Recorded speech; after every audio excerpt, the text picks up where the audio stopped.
أعوذ بالله من الشيطان الرجيم. بسم الله الرحمن الرحيم. السلام عليكم ورحمة الله وبركاته. الحمد لله بنعمته تتم الصالحات، والصلاة والسلام على خير المخلوقات وعلى آله وصحبه السادات. أما بعد، سبحانك لا علم لنا إلا ما علمتنا إنك أنت العليم الحكيم. سبحانك لا فهم لنا إلا ما فهمتنا إنك أنت الجواد الكريم. رب اشرح لي صدري ويسر لي أمري واحلل عقدة من لساني يفقهوا قولي. Amin ya rabbal alamin. Bapak-bapak dan ibu-ibu yang dirahmati Allah sekalian, mengawali sambungan tafsir Sanjabil kita ini, saya ingin mengajak kepada bapak-bapak dan ibu-ibu sekalian untuk sama-sama memanjatkan doa kepada Allah Subhanahu wa taala. Mudah-mudahan guru kita Profesor Madya Dr. Haji Abdul Rahman Haqqi diberi kesembuhan oleh Allah, diangkat penyakitnya oleh Allah, dan kembali bersama dengan kita melalui pengajian-pengajian yang begitu bernilai pada kita semua, yaitu tafsir Sanjabilnya insyaAllah. Amin ya rabbal alamin. Apa yang kita lakukan pada malam ini adalah merupakan bukti bahwa kita ini merupakan hamba Allah yang sentiasa cinta kepada Al-Quran. Dan kecintaan kita kepada Al-Quran sudah dibuktikan oleh sahabat-sahabat Nabi, bahwa cinta kepada Al-Quran itu tak akan sia-sia nilainya. Bahkan ada seorang sahabat yang selalu membaca surah Al-Ikhlas dalam solatnya. Setelah itu ditanya oleh sahabat, kenapa kamu ini selalu membaca surah Al-Ikhlas selepas surah Al-Fatihah, Al-Ikhlas? Setelah itu disampaikan kepada baginda sallallahu alaihi wasallam. Ditanya, kenapa kita selalu membaca surah Al-Ikhlas selepas surah Al-Fatihah? Apa jawaban sahabat ini? Ya Rasulullah, aku sangat mencintainya ya Rasulullah, surah Al-Ikhlas itu. Kemudian Rasulullah menjawab, hubbuka iya adkhalakal jannah. Cintamu itu kepada surah itu, itulah yang menjadi sebab musabab masuknya engkau ke dalam syurga. Masya Allah. Justru itu keberadaan kita di tempat ini menunjukkan kita ini merupakan hamba Allah, umat Nabi Muhammad yang sentiasa mencintai Al-Quran. Kecintaan kita kepada Al-Quran itu adalah bukti kita ada pertalian dengan Al-Quran nanti di hari kemudian, di mana Rasulullah sallallahu alaihi wasallam pernah menyebutkan dalam salah satu sabdanya. Hadis ini biasa kita dengar, Iqra'ul Quran fa innahu ya'ti yaumal qiyamati syafi'an li ashabi. Bacalah Al-Quran. Fa innahu ya'ti yaumal qiyamati syafi'an li ashabi. Karena Al-Quran yang kita baca ini akan datang pada hari kiamat syafi'an li ashabi, akan menyelamatkan semua yang sudah divonis oleh Allah masuk neraka, akan memberi syafaat kepada orang-orang ini selagi orang ini ada pertalian persahabatan dengan Al-Quran, ada hubungan persahabatan dengan Al-Quran. Dan salah satu bentuk hubungan persahabatan kita dengan Al-Quran adalah keberadaan kita di tempat ini untuk mendengarkan pesan-pesan Allah melalui Al-Quran. Terkadang kita mendengarkan suatu ungkapan dari ulama-ulama kita mengatakan bahawa kalau kita membaca Al-Quran itu, kalau kita sudah mampu menghadirkan rasa bahawa kita mendengarkan langsung dari Allah, firman Allah itu, maka itu adalah suatu hal yang sangat luar biasa yang sudah terjadi pada diri kita. Sebab ulama-ulama banyak mengatakan, sami'tullaha bi'aqibiha yaqul, aku mendengarkan Allah berfirman. Kalau kita membaca seolah-olah Allah itu berfirman langsung kepada kita. Sekarang ini saya mau mengajar bapak-bapak dan ibu-ibu, sahabat-sahabat yang dirahmati Allah sekalian, untuk mentadabburkan surah yang sudah kita hafal sejak dari kecil, surah yang diletak paling ujung di dalam Al-Quran, paling terakhir, tapi surah ini luar biasa maknanya untuk kehidupan kita. Salah satu dalam Al-Quran tidak banyak dimulakan dengan kul. 3 surah terakhir dalam Al-Quran itu dimulakan dengan kul. Ulama-ulama kalau mendapati Al-Quran atau membaca Al-Quran ada ayat yang menyebutkan kul, itu sebaiknya ditanamkan pada diri kita bahawa Allah yang perintahkan langsung kepadaku untuk membacanya. Sebab arti daripada kul adalah katakanlah. Nah, nanti kita akan masuk kepada tafsirannya dengan tadaburnya. Apa yang menarik di surah terakhir? Nah, sebelum kita masuk detailnya ini, surah terakhir dalam Al-Quran ini, sebab pesan-pesannya adalah berkaitan dengan manusia, dan ujian yang paling berat bagi seorang manusia adalah bisikan. Bisikan.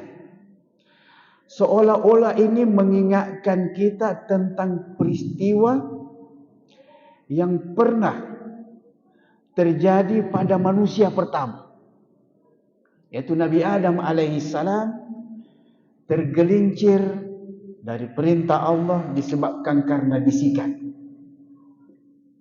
Itu bisikan syaitan. Biasanya kalau ada anak kita atau sahabat kita mau pergi jauh, mau pergi haji kah, pergi umrah kah, kita mau meninggalkan anak kita, biasanya kita akan meninggalkan pesan-pesan terakhir. Wahai anakku, bisikan itulah yang akan berbekas pada seorang anak, atau pada seorang istri, atau seorang kekasih, atau seorang sahabat, ketika orang itu mau berpisah dengan kita. Inilah bisikan yang paling hebat yang Allah letakkan di akhir surah Al-Quran, yaitu surah yang ke-114.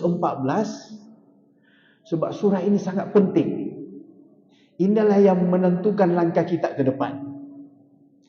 Inilah yang menentukan selamatnya kita ini di dunia dan selamatnya kita di akhirat.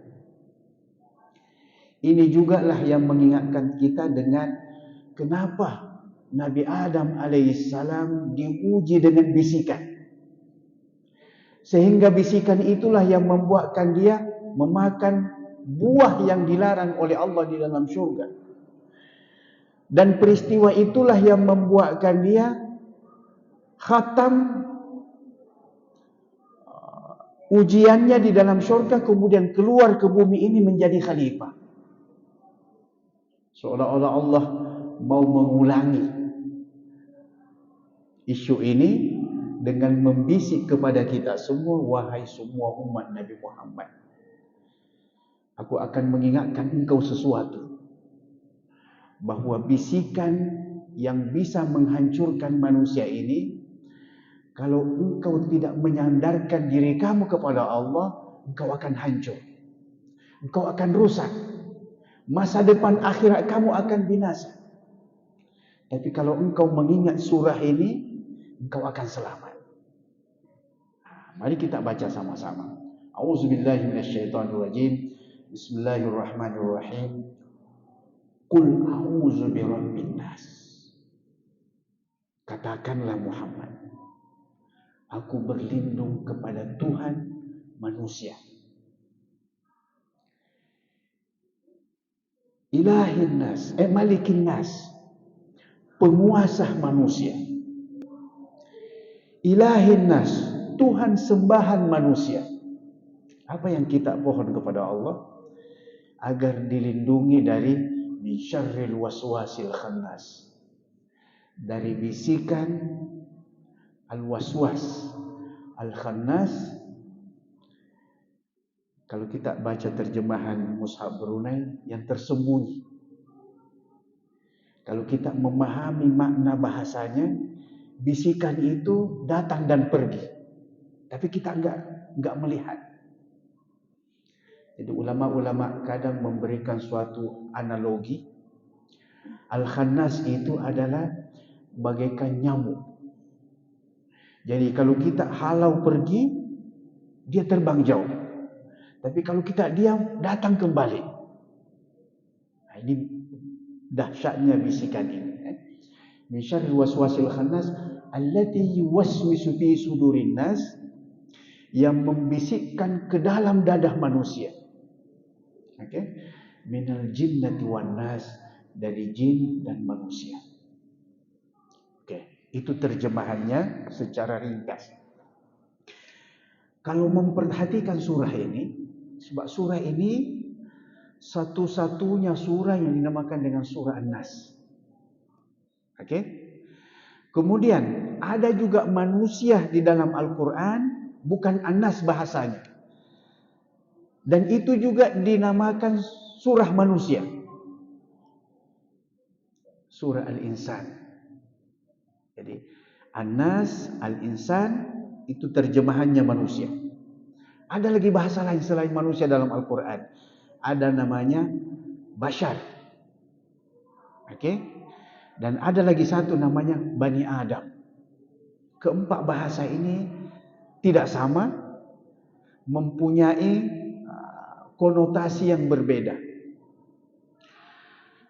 Kalau Allah menyebutkan An-Nas, ini menunjuk kepada keseluruhan yang berkaitan dengan manusia. Apa saja yang boleh dikaitkan manusia, itu An-Nas. Kemudian kalau Al-Insan, manusia juga tapi menunjuk kepada perorangan. Kalau Bashar, manusia juga tapi menunjuk kepada bentuk fizikal kita, bentuk tubuh badan kita. Justru itu Nabi pernah dalam Al-Quran disebutkan, Qul innama ana basyarum mithlukum yuha ilayya. Katakanlah Muhammad, innama ana basyarum mithlukum. Aku ini manusia seperti kamu. Yang membezakan adalah aku dapat wahyu, engkau tidak mendapat wahyu. Maknanya kalau Nabi mempunyai dua mata, kita pun dua mata. Mempunyai dua telinga, Rasulullah SAW pun mempunyai dua telinga. Itu Bashar. Satu lagi namanya Bani Adam. Itu manusia juga. Dan kalau Allah menyebutkan lafaz Bani Adam dalam Al-Quran, ini menyebutkan dan mengingatkan kita bahwa kita ini mempunyai keturunan yang sama. Kita mempunyai sifat-sifat yang boleh dikatakan sifat manusia yang diwarisi dari Nabi Adam alaihissalam sampai sekarang ini. Justru itu keempat lafaz ini mempunyai makna yang berbeda dan mempunyai konotasi yang lain sesuai dengan tempat. Di dalam surah An-Nas ini sendiri disebutkan manusia itu 5 kali. 5 kali disebut manusia. Qul a'udzu birabbin nas, malikin nas, ilahin nas. Kemudian min syarril waswasil khannas allati yuwaswisu fi sudurin nas minal jinnati wan nas.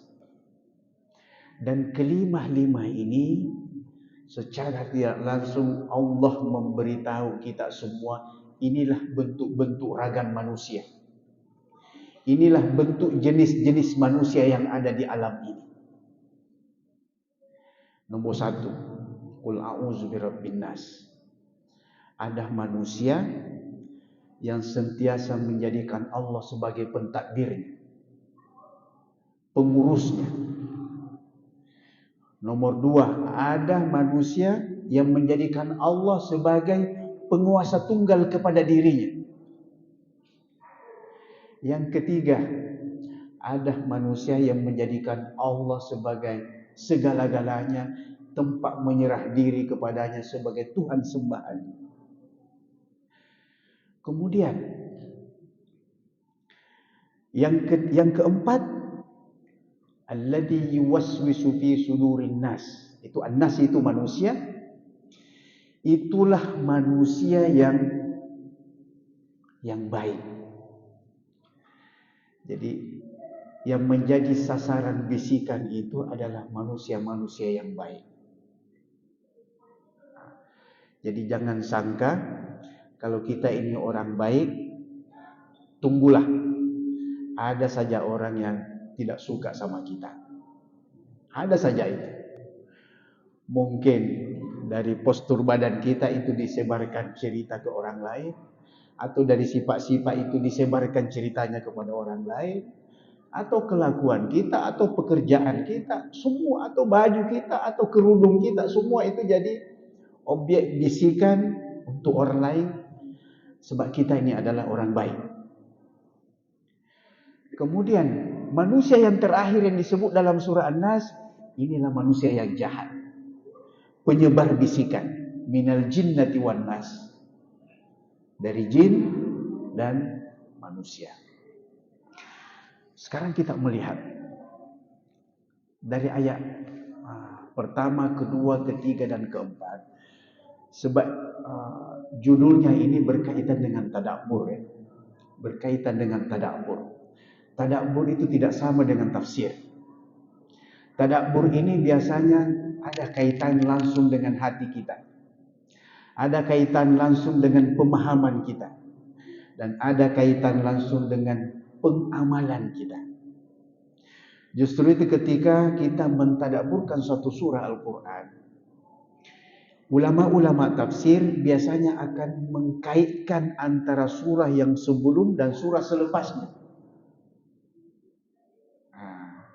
Kenapa? Karena kedudukan surah itu nanti dapat dipahami dengan baik kalau kita melihat tetangga-tetangga surah itu, tetangga ayat itu. Apa tetangganya surah An-Nas ini? Surah Al-Falaq. Apa yang datang setelahnya? Kembali lagi ke surah Al-Fatihah. Sebab Al-Quran ini adalah bagaikan mata rantai yang tidak pernah putus. Jangan sangka surah An-Nas ini diletak di paling terakhir, tidak ada kaitannya dengan surah Al-Fatihah. Justru surat terakhir dengan surat pertama dalam Al-Quran, Masya Allah, hampir semua ayatnya itu ada kaitannya. Coba perhatikan ya. Ayat pertama surah An-Nas, qul a'udzu birabbin nas. Ayat kedua surah Al-Fatihah ada juga perkataan Rabb, alhamdulillahi rabbil alamin. Segala puji bagi Allah, dialah pengatur segala alam ini. Kalau surah ini katakanlah aku berlindung kepada Tuhan yang mengatur manusia. Seolah-olah Allah mengingatkan kita bahwa yang mengatur manusia, yang mengatur alam ini hanyalah Allah semata-mata. Jangan sangka Allah hanya mengatur alam ini tapi tidak mengatur manusia. Tidak. Termasuk manusia sekali diatur oleh Allah. termasuk pikiran kita, hati kita, kehidupan kita, masa depan kita, semua diatur oleh Allah. Itu qul a'udzu birabbin nas dengan alhamdulillahirabbil alamin. Ayat kedua, Malikin nas, penguasa manusia. Coba perhatikan dalam surah Al-Fatihah.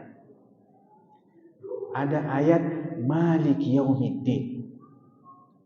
Dalam qiraat yang lain disebut Malik Yaumiddin. Dialah penguasa hari akhirat. Message yang Allah mau ngasih tahu kita melalui dua surah ini yang hampir sama sebutan Malik dengan Maliknya itu, Allah mengingatkan kita bahwa ketahuilah, kalau Allah menguasai kehidupan manusia, yakinlah bahwa bukan hanya manusia yang dikuasai oleh Allah, sampai hari akhirat pun Allah kuasai. Malik Yaumiddin, dialah penguasa hari akhirat. Masya Allah. Kemudian ayat ketiga, Ilahin nas, Tuhan yang disembah oleh manusia. Coba bayangkan, di dalam surah Al-Fatihah, di situ Allah mengajar kita bagaimana mengungkapkan lafaz bentuk penyembahan kita kepada Allah. Apa yang kita katakan kalau kita menyembah kepada Allah? Itulah yang kita temukan pada ayat Iyyaka na'budu wa iyyaka nasta'in. Engkaulah ya Allah yang kami sembah, dan Engkau jugalah ya Allah yang kami tempati memohon pertolongan. Itu ilahin nas. Masya Allah, kaitan yang luar biasa. Dua terakhir ayat surah Al-Fatihah, Ihdinas siratal mustaqim siratal ladzina an'amta 'alaihim ghairil maghdubi 'alaihim waladdallin. Kuncinya kalau mau dapat itu, carilah di penutup surah An-Nas ini.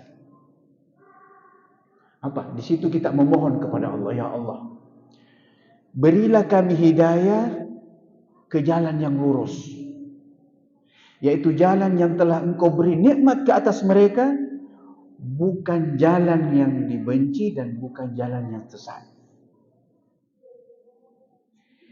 Di surah An-Nas ini seakan-akan Allah memberitahu kita, kalau engkau mau mendapatkan jalan yang lurus, mau mendapatkan terhindar dari kesesatan dan dibenci oleh Allah, coba perhatikan nasihat-nasihat dalam surah An-Nas ini.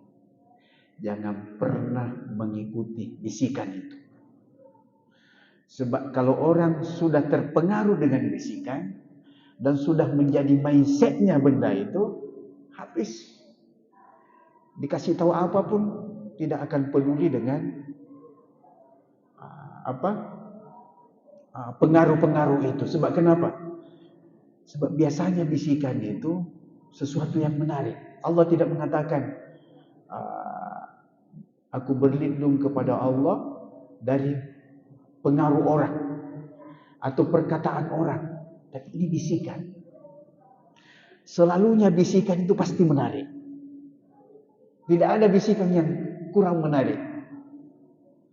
Dan selalunya kalau ada orang melihat orang membisik, pasti ada rasa dalam diri kita. Apa ya yang dibisikkan tuh? Adakah dia membisik tentang aku? Akhirnya kita pun mau mengorek-ngorek sampai tahu, oh ternyata itu saja yang dibisikkan. Padahal coba dari segi lapas bisikan itu. Oke, itu indahnya hubungan antara surah An-Nas dengan surah Al-Fatihah.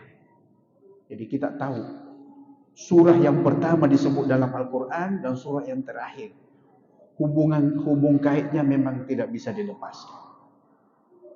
Kalau kita lagi lihat surah yang sebelumnya, sebab dari segi asbabin nuzul, surah Al-Falaq dengan surah An-Nas ini diturunkan sama-sama. Oke, tapi ada yang unik, ada yang menarik. Kalau dalam surah An-Nas ini kita menyebut nama Allah 3 kali. Aku berlindung kepada Allah Rabbun Nas, yang mentadbir manusia, yang menguasai manusia, yang menjadi sembahan kepada manusia. Itu kita sebut nama Allah 3 kali. Tapi yang diminta adalah dilindungi dari bisikan itu. Bisikan saja. Berbeda dengan surah Al-Falaq. Kita menyebut satu nama Allah di situ, tapi yang kita mohon perlindungan banyak. Qul a'udzu birabbil falaq. Aku berlindung kepada Allah yang menguasai Al-Falaq. Falaq ini banyak maknanya. Yang menguasai subuh lah, yang menguasai perubahan lah dan sebagainya. Apa yang kita mohon? Min syarri apa? Min syarri ma khalaq. Dari kejahatan makhluk Allah. Min syarri ghasikin isa waqab. Kejahatan gelap apabila sudah penuh dengan kegelapan. Min syarri nafathati fil 'uqad. Dari kejahatan ahli-ahli sihir. Perempuan-perempuan yang ahli sihir itu an-nafathati fil 'uqad. Kalau dia meniup sihir-sihirnya itu. Kemudian wa min syarri hasidin isa hasad. Dari kejahatan orang hasad dengki jika dia melakukan hasad dengki.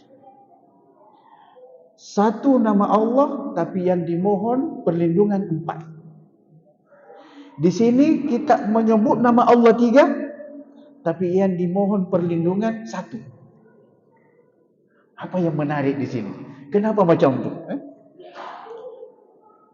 Ada ulama tafsir yang menyebutkan surah An-Nas ini berkaitan dengan musuh dalam selimut. Biasanya kalau musuh dalam selimut itu sangat susah. Susah luar biasa. Sahabat kita sendiri yang mengkhianati kita, menikam kita dari belakang, itu paling susah. Dan itu ada di dalam kita, dalam diri kita. Bisikan itu ada di dalam. Kalau surah Al-Falaq itu di luar semua. Makhluk Allah di luar semua. Apalagi hasad dengki di luar, ahli sihir di luar. Jadi kalau di luar kita cukup menyebut berlindung kepada nama Allah dengan menyebut satu namanya, itu sudah cukup untuk Allah melindungi kita.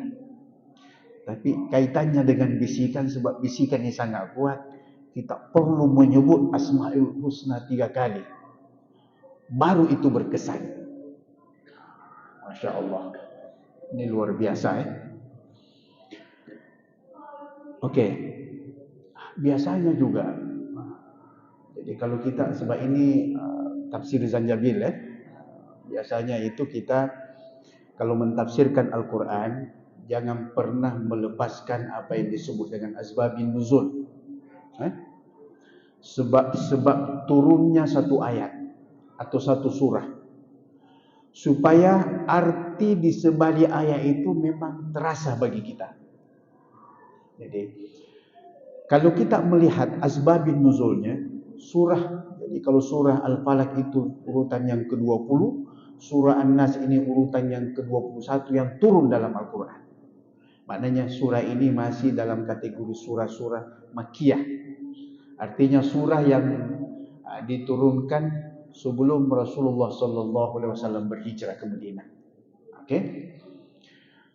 Surah ini turun yang jumlahnya 11 ayat. Ini erat kaitannya dengan suatu peristiwa. Peristiwa di mana Rasulullah SAW pernah disihir oleh orang Yahudi. Namanya Lubai bin Al-Asam. Ketika itu Rasulullah SAW merasakan sesuatu yang tidak biasanya dirasakan. Tapi Rasulullah bukan hilang ingatan, bukan apa, tidak. Tapi dia macam ada merasakan sesuatu. Pada waktu itu turun 2 malaikat. Ini mungkin biasa kita baca asbabun nuzulnya, turun 2 malaikat, dan 2 malaikat inilah berbincang, ada apa gerangan dengan baginda sallallahu alaihi wasallam ini. Pada waktu itu malaikat ini tahu kan, katakan Rasulullah SAW lagi disihir nih kalau macam ini. Malaikat yang satu bertanya, dengan apa ya? Macam mana Rasulullah disihir? Kemudian diceritakan oleh malaikat yang seorang lagi, yang satu lagi mengatakan, ini disihir oleh seseorang Yahudi bernama Lubay bin Asam. Kemudian bentuk sihirnya itu, dia mengikat suatu benda, barang, kemudian ditusuk 11 jarum, kemudian disimpan di dasar sumur. Jadi selagi barang itu masih ada di bawah sumur situ, selagi itu Rasulullah merasakan sesuatu yang tidak biasa dirasakan.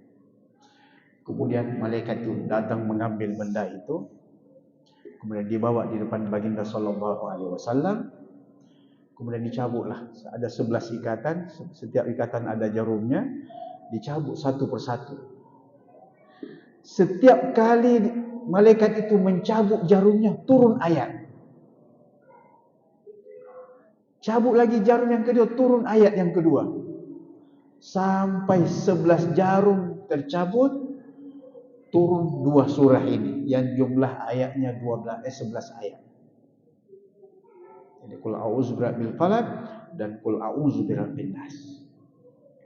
Justru itu Rasulullah sallallahu alaihi wasallam mengajarkan kepada kita semua, kalau kita mau memohon perlindungan kepada Allah, cara yang terbaik adalah sesuai dengan cara yang Allah ajarkan kepada kita. Sebab 2 surah ini Allah mengajarkan kita bagaimana memohon perlindungan. Memohon perlindungan. Inilah surah yang terbaik untuk kita baca kalau kita mau memohon perlindungan kepada Allah. Termasuk perlindungan dari sihir, makhluk-makhluk halus, dan semualah yang berkaitan yang boleh mengganggu kita.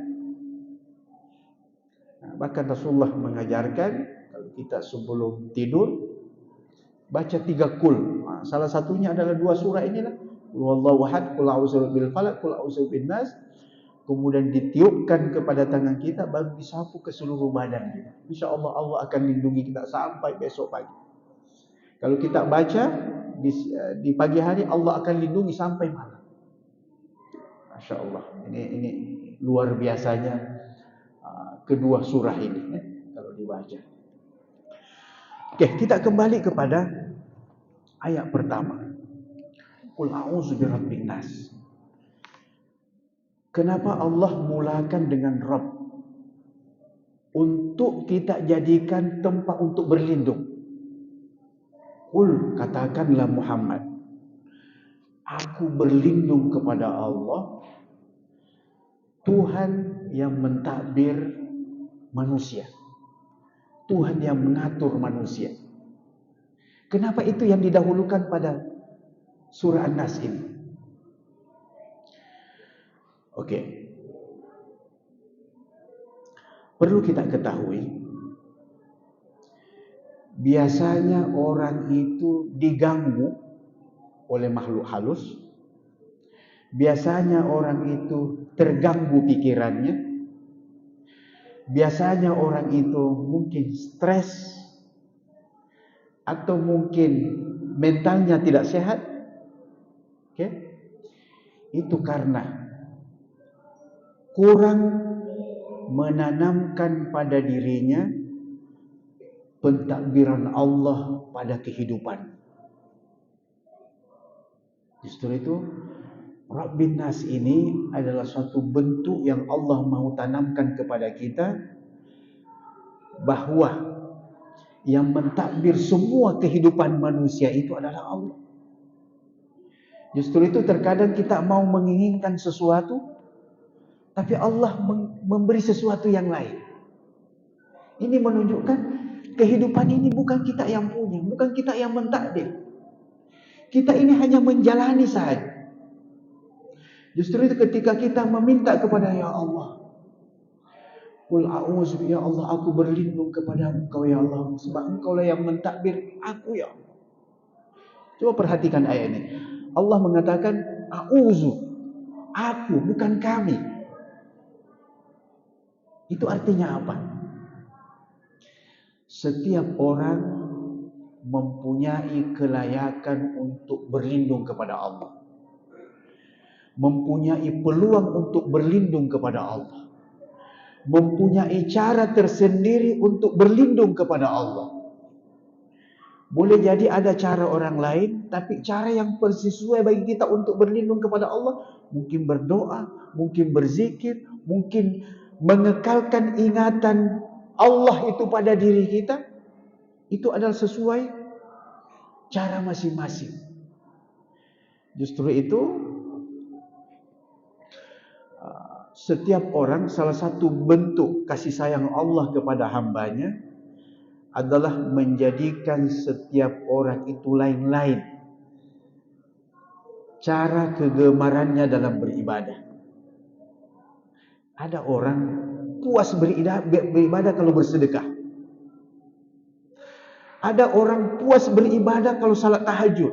Masya Allah, kalau salat tahajud macam luar biasa sudah. Ada orang puas beribadah kalau dia pergi sembahyang subuh di masjid. Masya Allah, hidupnya itu luar biasa kalau dia sembahyang subuh di masjid. Ada orang luar biasa hidupnya, kepuasannya kalau dia pergi umrah atau pergi haji. Jadi jangan kita menetapkan standar orang lain itu pada diri kita. Sebab setiap orang itu ada saja cara Allah memberi kepuasan pada setiap orang. Boleh jadi macam kita ada orang miskin misalnya, cara Allah memberi kepuasan ibadahnya itu mungkin dengan mengutik-ngutik sampah. Kita tidak tahu cara Allah itu memuaskan orang itu. Atau mungkin dengan duduk di tepi jalan, kemudian di situ dia berzikir kepada Allah. Masya Allah, luar biasa kepuasan. Saya mau mengajak bapak-bapak, ibu-ibu sekalian, ada satu kisah yang cukup hebat ini. Ada orang cacat, tidak punya tangan, tidak punya kaki, matanya buta, kulitnya berpenyakit, tapi cara Allah memuaskan ibadahnya itu dengan zikir. Jadi pada generasi tabi'in, kalau tak silap, ada namanya seorang ulama yang bernama Ibrahim bin Adham. Ibrahim bin Adham ini seorang ulama hebat pada zamannya, jadi rujukan sahabat-sahabat ke sana. Pernah suatu ketika dia keluar dari rumahnya, sampai di persimpangan jalan terserempak dengan seseorang yang tadi ini, yang buta, yang punya penyakit kulit, yang cacat, tidak ada tangan, tidak ada kaki. Kemudian apa yang dilafazkan, sebab mukanya macam luar biasa berseri-seri, nampak kebahagiaan di mukanya itu. Kemudian setelah itu terdengarlah oleh Ibrahim bin Adham zikirnya. Apa yang dizikirkan? Alhamdulillahi ala ni'amihil azima wa atwayahul jasima. Segala puji bagi Allah yang memberi aku nikmat yang banyak, yang pemberian yang luar biasa kepada aku. Ibrahim bin Adham ini heranlah melihat, orang cacat, tapi lisannya, lidahnya tidak pernah berhenti berzikir tentang nikmat yang Allah anugerahkan kepadanya. Akhirnya Ibrahim bin Adham memberi salam kepada orang. Assalamualaikum. Orang itu tiba-tiba menjawab, Waalaikumsalam warahmatullahi wabarakatuh. Ya Ibrahim.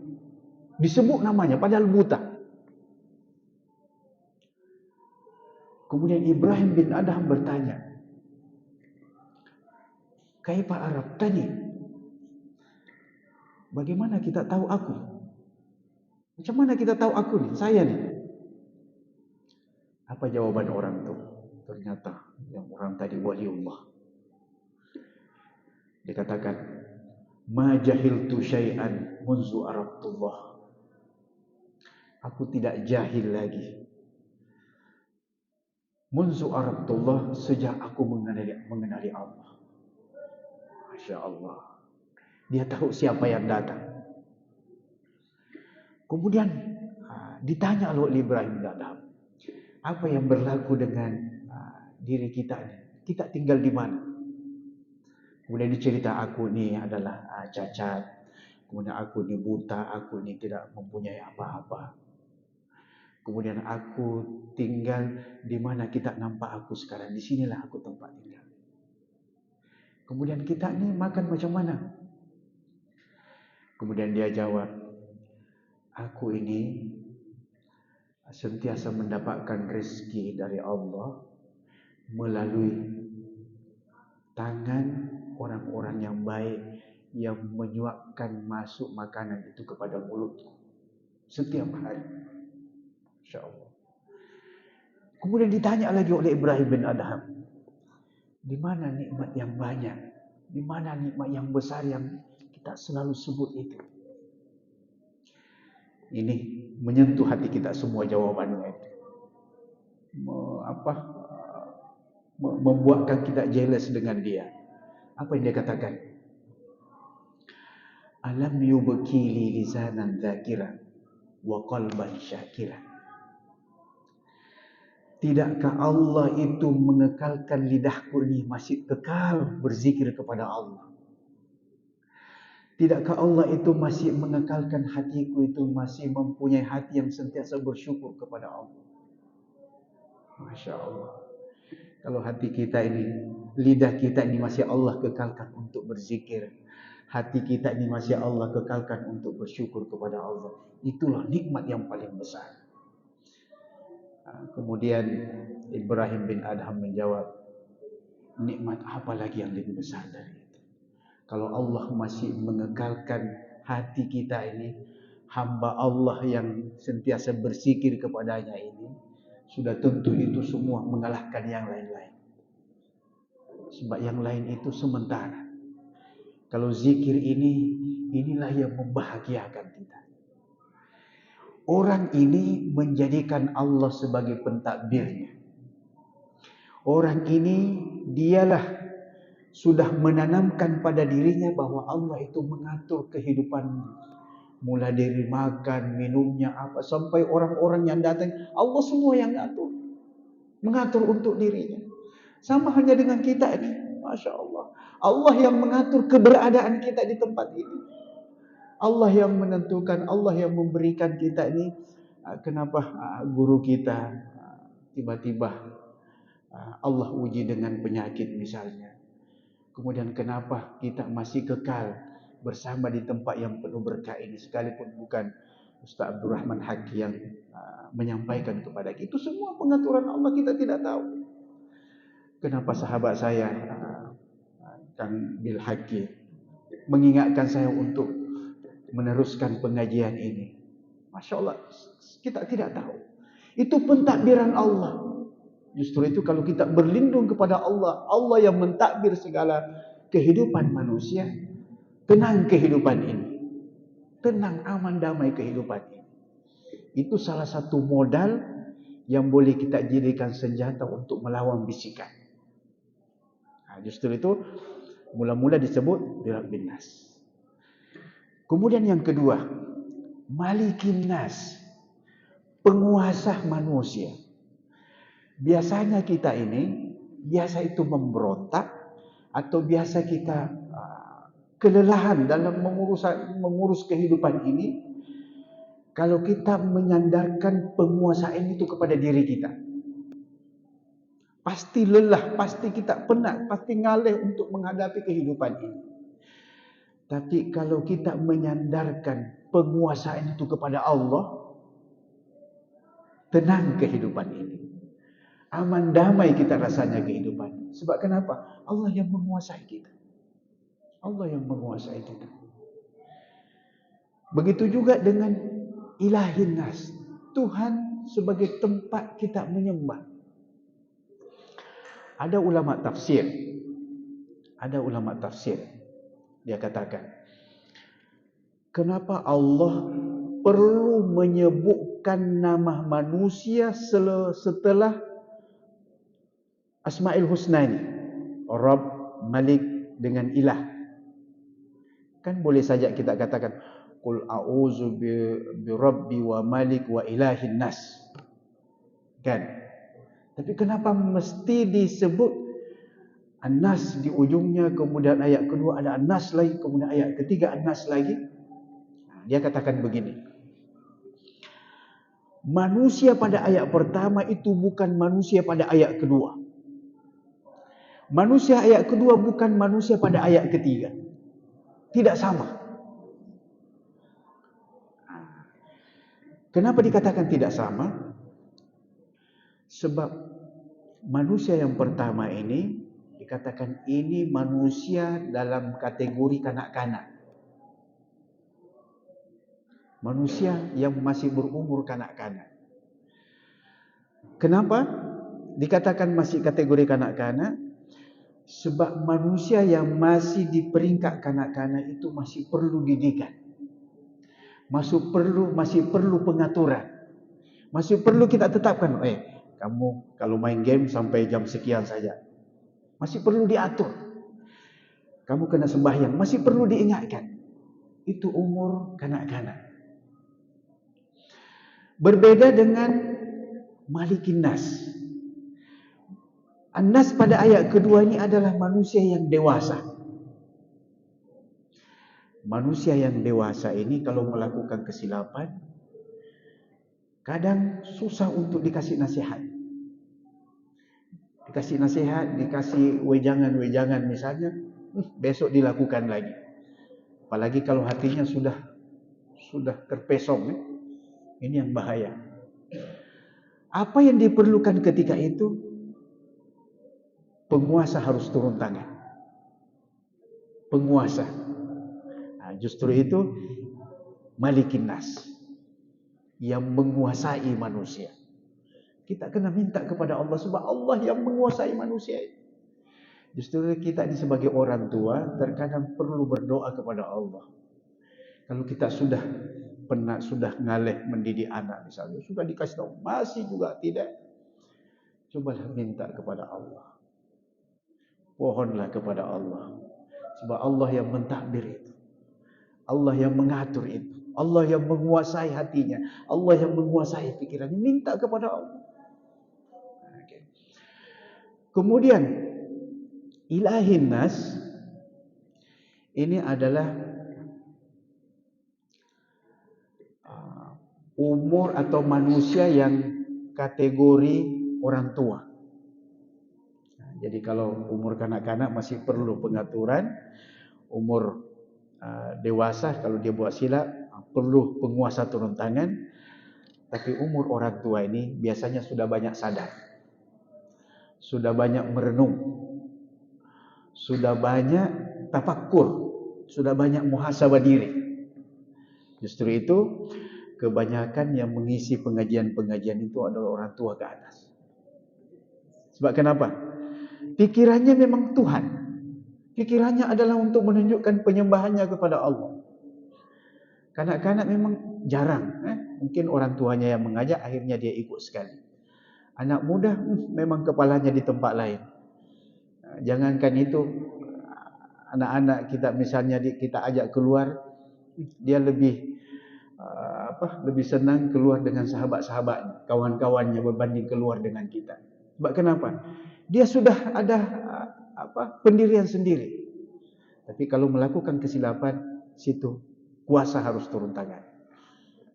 Berbeda dengan kita orang tua nih, dinasihati sedikit langsung ketuhanan kita ini keluar. Rasa sadar diri kita ini keluar. Ketiga ayat yang pertama ini perlu kita meminta kepada Allah untuk memohon perlindungan agar semua proses perjalanan hidup ini kita tidak pernah terlepas dengan Tuhan. Sama ada umur kanak-kanak kita ini, kita kaitkan dengan Allah.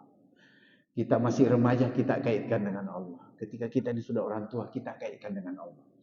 Sebab ketiga generasi ini, ketiga level umur ini tidak pernah luput dari bisikan. Tidak pernah luput dari bisikan. Dan paling bahaya adalah kalau bisikan itu sudah mendarah daging di anak kita.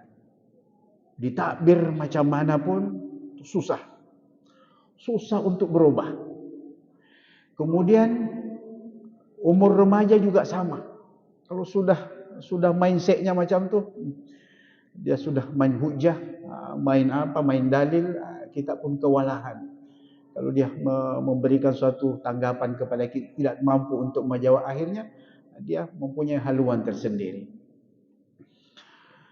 Kemudian min syarril waswasil khannas. Okey, kita sudah meminta kepada Allah 3 Asmaul Husna agar kita dijauhkan dari kejahatan bisikan. Kejahatan bisikan. Kejahatan bisikan di sini, kalau kita perhatikan ayat-ayat berikutnya, ini memang sasarannya adalah dada manusia. Dalaman kita ini, hati kita ini, mindset kita ini, pikiran kita ini yang menjadi sasaran bisikan itu. Justru itu, bisikan itu tidak selamanya mungkin dengan suara. Kalau untuk zaman sekarang ini, boleh jadi kita tidak mendengarkan suara, kita hanya membuka handphone, bisikan itu tercurah-curah masuk ke hati kita. Hanya melalui mata kita. Kita baca, dia membisik masuk ke dalam diri kita. Ini juga kalau kita tidak tapis dengan baik, ini bahaya. Boleh merusak generasi kita. Justru itu orang tua, inilah yang menjadi penapis kepada anak-anak kita. Ini yang perlu kita tekankan. Min syarril waswasil khannas. Bisikan yang Allah sifatkan di sini adalah bisikan yang merosak. Sebab ada juga bisikan yang tidak merosak. Okay? Mungkin membisik untuk melakukan kebaikan itu sangat bagus. Tapi bisikan yang merosak ini yang bahaya. Sebab kalau kita ada kekuatan, tadi sudah berlindung kepada Allah sebanyak 3 kali, kekuatan yang kita pegang itu masih juga terganggu. Sebab kenapa? Sebab kedatangannya itu bersumber dari 2 arah. Satu dari manusia, sama-sama dengan kita. Satu yang kita tidak nampak, yaitu iblis. Yang ini yang paling bahaya. Sebab iblis syaitan ini boleh masuk ke badan kita dan boleh yajri majrad dam.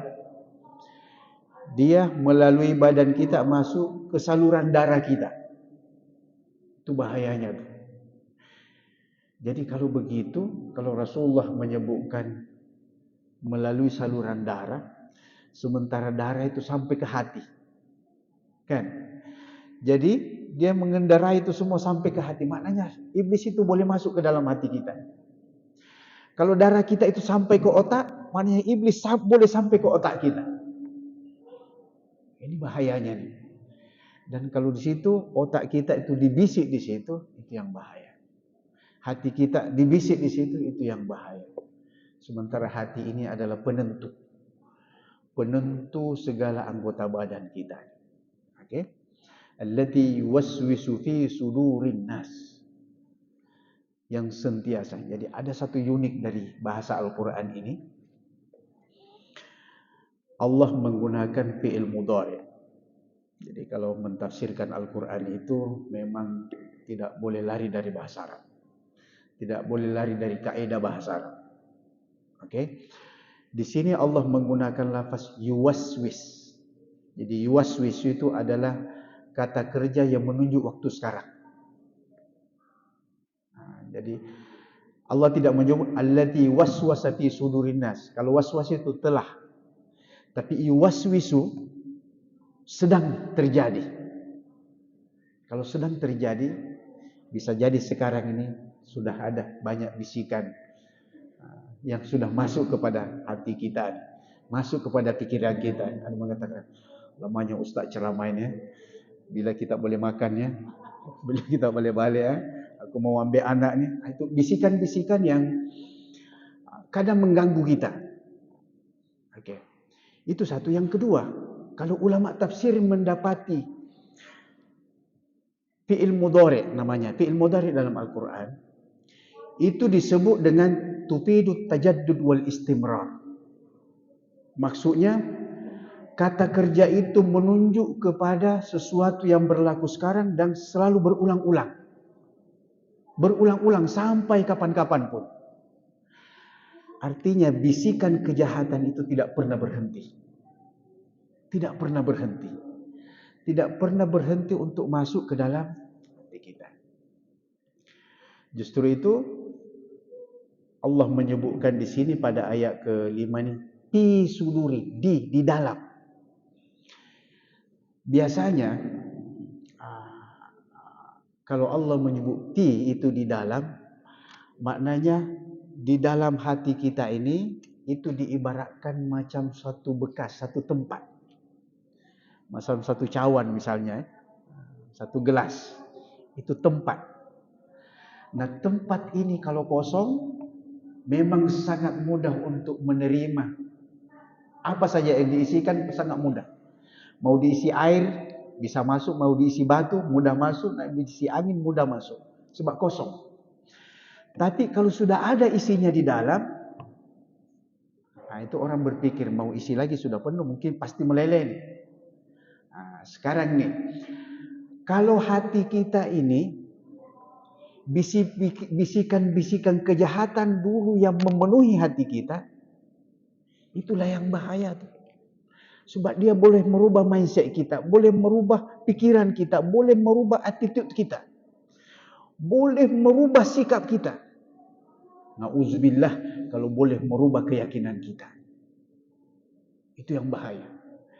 Justru itu salah satu cara yang terbaik untuk mengisi hati ini adalah ala bizikrillah, mengingat Allah. Sebab kalau mengingat Allah itu tatmainnul qulub.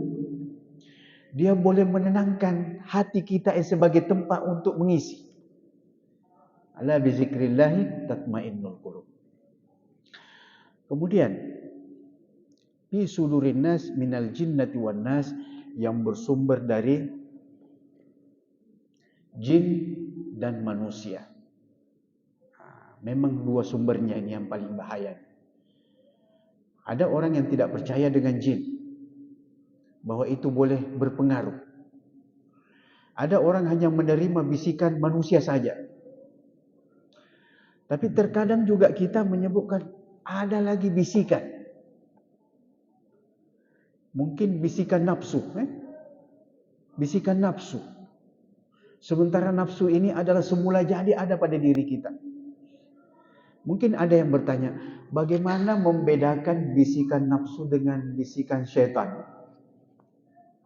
Ini syaitan kan yang membisik aku ni atau bisikan nafsu ni?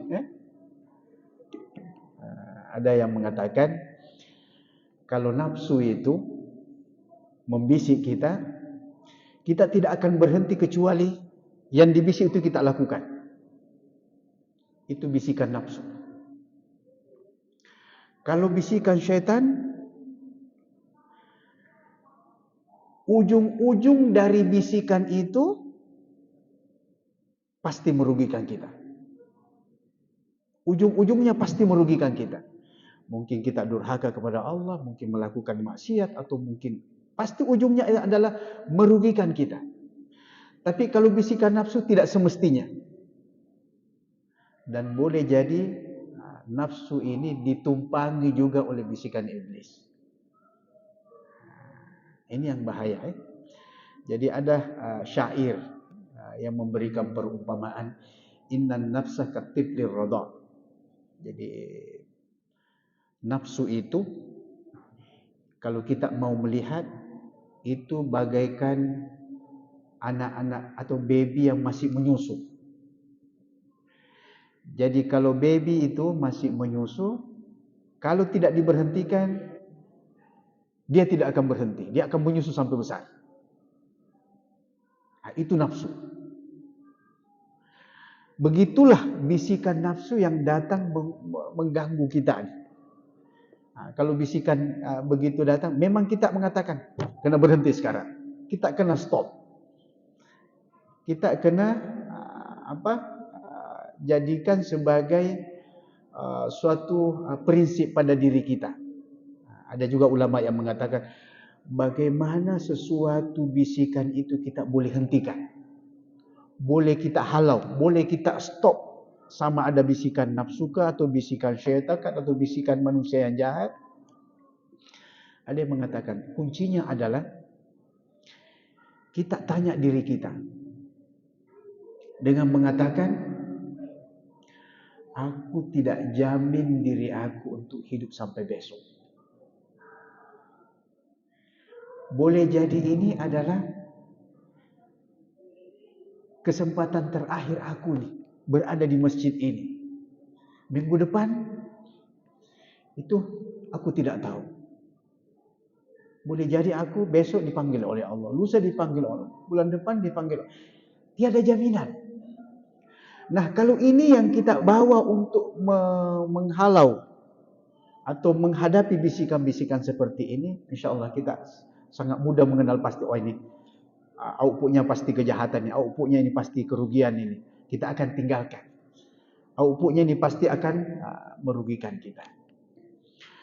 Okey, sebagai kesimpulan dari surah yang kita baca ini, Allah Subhanahu wa taala mengingatkan kita bahwa manusia itu adalah lemah. Manusia itu lemah. Kalau kita merasakan diri kita ini lemah di depan Tuhan, pasti kita akan memohon perlindungan. Dan itulah yang diisytiharkan oleh Allah dalam Al-Quran, wa khuliqal insanu dha'ifan. Dan manusia itu memang sudah diciptakan dalam keadaan lemah. Kalau kita merasakan kita ini lemah, pasti memerlukan pertolongan, memerlukan bantuan. Mintalah kepada Allah, mohonlah kepada Allah.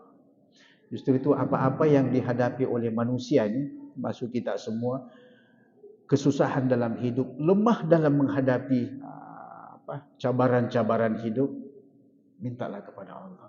Allah yang terbaik, yang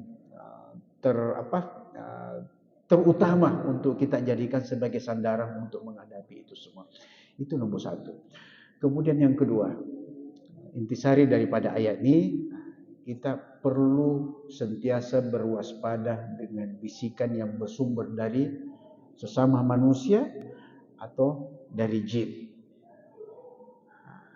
atau dari iblis. Sebab kenapa? Dua inilah yang dapat merubah masa depan kita, terutama sekali masa depan di akhirat kita. Dan bisikan ini jugalah yang merubah kedudukan Nabi Adam alaihissalam yang dulunya di dalam syurga, selepas itu terpengaruh dengan bisikan, terkeluar dari syurga dan menjadi khalifah di muka bumi ini. Kemudian yang ketiga, perlu kita ketahui bahwa kalau Allah mengingatkan kita dan Allah memerintahkan kita untuk berlindung kepadanya, artinya Allah itu tahu persis kita. Allah tahu persis keadaan kita. Kalau tahu persis keadaan kita ini, ikutilah petunjuk Allah untuk melakukan apa yang Allah mahukan. Bacalah Qul a'udzu birabbin nas, bacalah Qul a'udzu birabbil falaq setiap hari. Sebab itu semua boleh memberi kekuatan pada diri kita. Baik kekuatan fisikal ataupun kekuatan batiniah kita. Okey, mudah-mudahan apa yang dikongsikan pada malam ini sedikit sebanyak memberikan suatu makna yang kita boleh jadikan sebagai pahaman ketika kita membaca surah ini. Dan mudah-mudahan surah ini insya-Allah kita semua sudah paham dan sudah tahu terjemahnya, insya-Allah. Lebih dan kurangnya mohon dimaafkan. Wabillahi taufiq wal hidayah. Assalamualaikum warahmatullahi wabarakatuh. dan usianya yang begitu mantap gitu. Bahwa surat ini memang luar biasa. Kita mohon perlindungan dari Allah tentang musuh yang ada di dalam Islam yang seringkali membuat kita terpedaya dengan musuh yang satu ini. Nah, saya hanya penasaran, Ustaz. Tadi dikatakan bahwa surat ini turun di Mekah. Kalau saya cek urutan surat turun itu urutan ke-20. Ini masih di awal-awal, mungkin sebelum tahun ketiga. Nah, kenabian itu masuk yang awal. Kemudian ada peristiwa yang terkait dengan asbabun nuzul. Ini artinya pada saat turun, sebab turunnya itu karena itu beliau terkena sihir oleh seorang Yahudi. Padahal Yahudi ini tinggalnya di Madinah. Jadi di dalam sejarah ada di Yahudi tinggal di Mekah, memang mereka bermukim di Madinah. Dan antara Rasulullah dan Yahudi belum terjadi suatu interaksi, perseteruan. Kebetulan kita sekarang ini berhadapan dengan orang Yahudi di Palestina. Ya, belum ada perseteruan dan beliau terkena sihir dari Madinah. Kemudian ada sebuah sultan yang kemungkinan juga ada di Madinah. Sehingga jaraknya jauh sekali antara waktu Rasulullah hijrah itu pada tahun ke-13. Dan di dalam hadis itu saya perhatikan lagi ada sosok Sayyidatina Aisyah.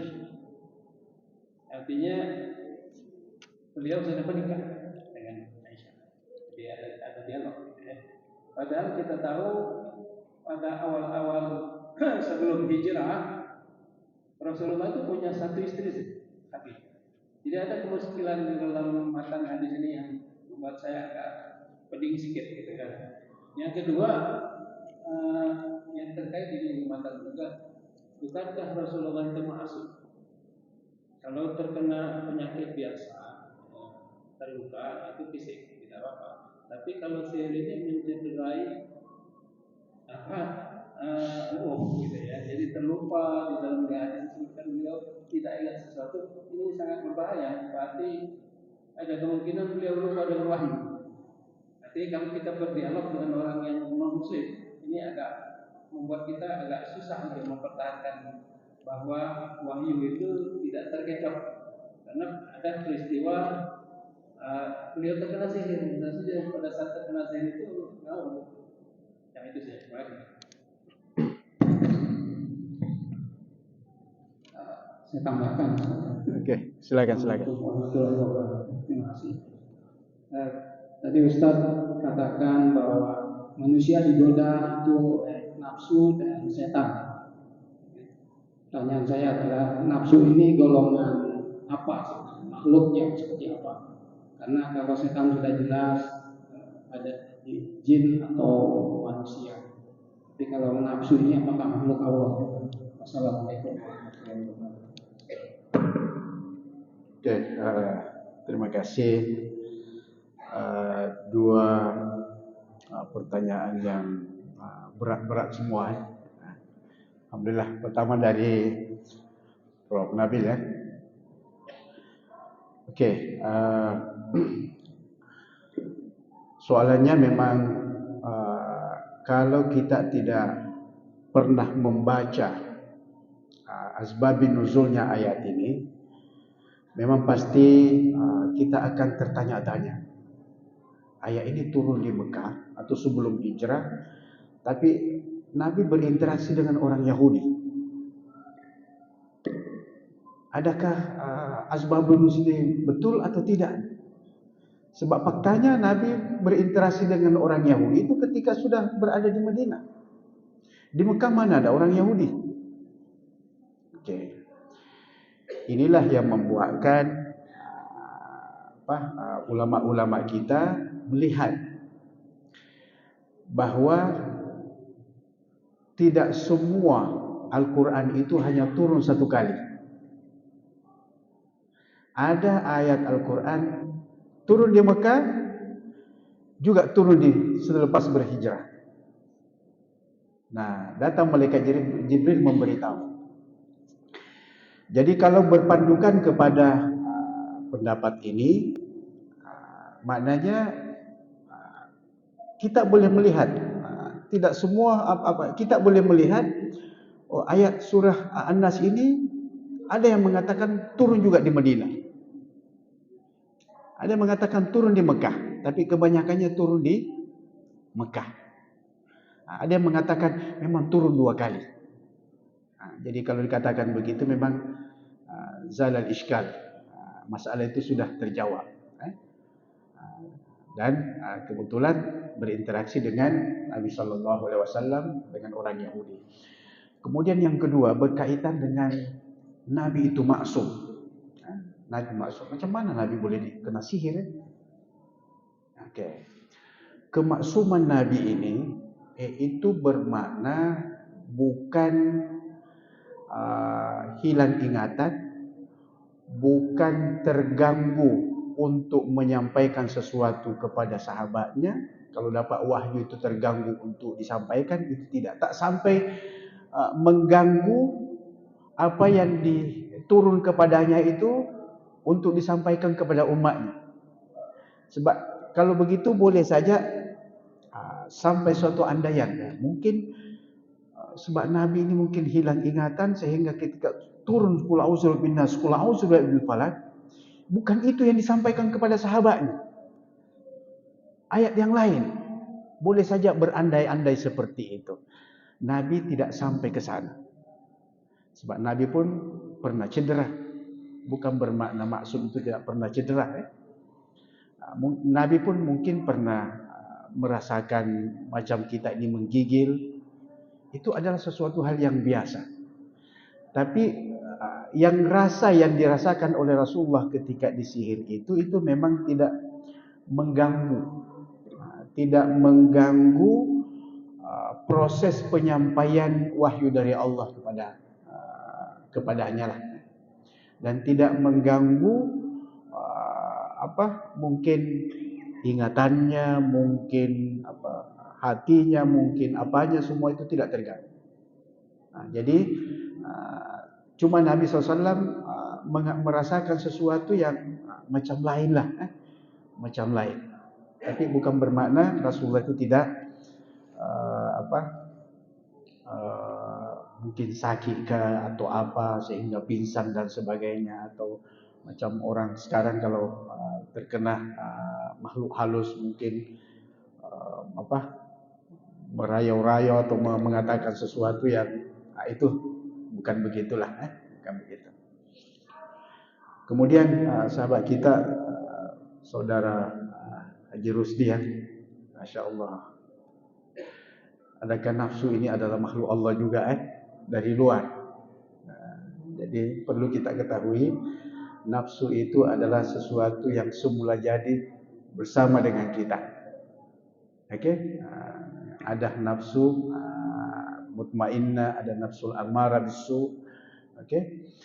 Itu semua adalah memang sudah dibekalkan secara semula jadi pada diri kita.